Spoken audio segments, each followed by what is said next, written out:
ეს დართლოს საბჭოა, იგივე სასამართლო. აქ განიხილებოდა ყველა საჭირო როტო, სოფლისთვის მნიშვნელოვანი და მომრიგებული საკითხი. ნახევარწრეზე უხუცესი მსაჯულებისთვის 12 ქვის კამი იყო ჩადგმული.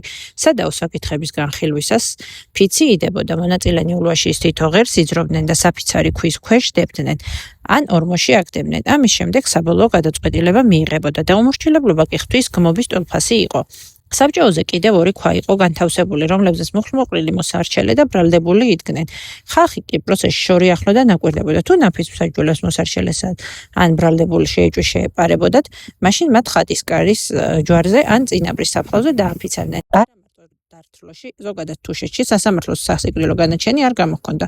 ყველაზე მძიმე სასჯელი სოფლიდან და თემიდან განკვეთა იყო. თუმცა დასჯელს უფლება ეძლეოდა წლების შემდეგ სოფლისთვის დაბრუნების თხოვნით მიემართა.